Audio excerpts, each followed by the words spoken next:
Welcome to another tutorial with Bea. Today we're going to talk about how to write a good newsletter.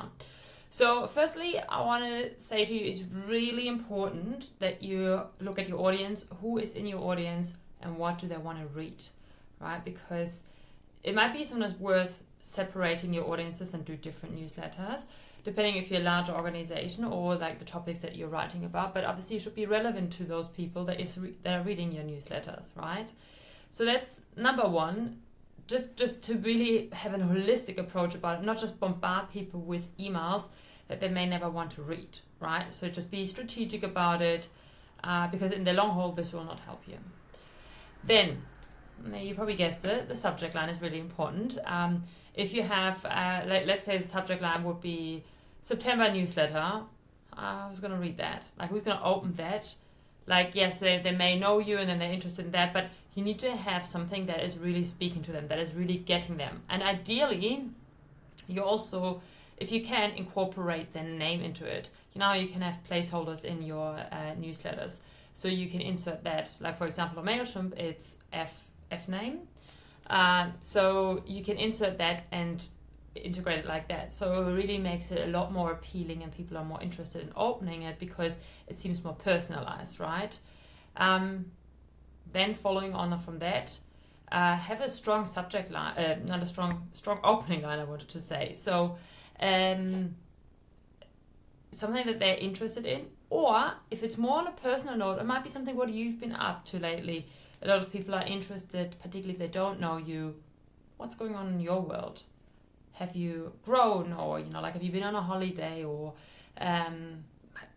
anything that you can think of, or like anything that you've recently achieved is also really good.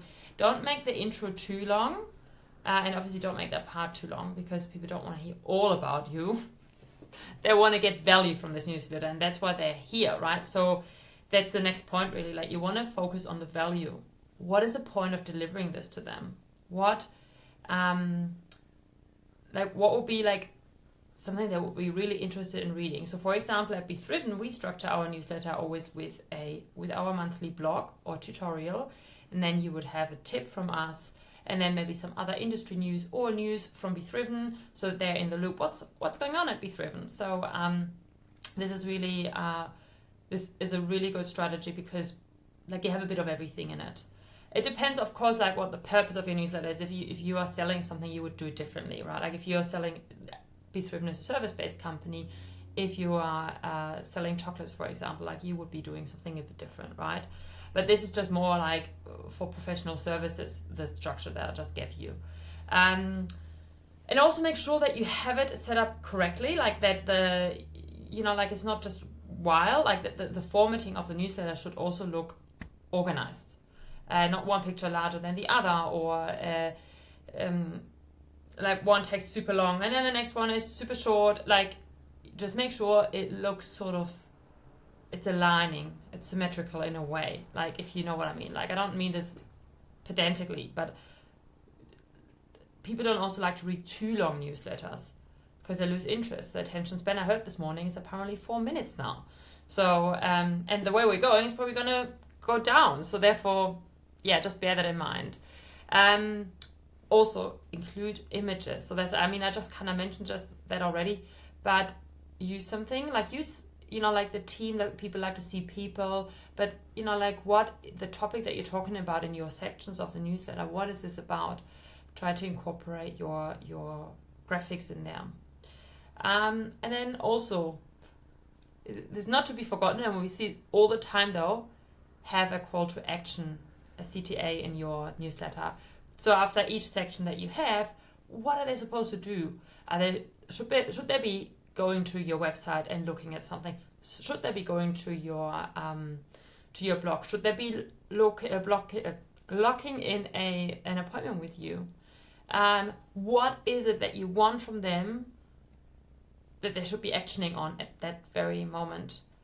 To make it super, you have to make this super simple. So hyperlink your images. Make sure that you that you include buttons or hyperlinks, just general hyperlink words, so that people, like, don't overdo it, but make it obvious for them what they should be doing. And lastly, also really important, proofread. make sure that there are no major typos in there. Like that can be particularly a subject line, your opening line, like, really, just run through it and check it and also test it. So often you would read it in your editor, like let's say MailChimp, you read it through and you're like, oh, it's all looking good. Then once you test it, you send an email to yourself and you test it, that's when you realize there are more mistakes. It happens all the time to us that we see again things and you send it again and again and you see, that's actually not looking very good and it's a bit out of whack, and there's a typo there. So it's just really, really good to do that. And that's basically it. That's how we look at creating a newsletter and writing a good newsletter for our clients. So I hope this has helped you and that helps you to thrive. Thanks for watching.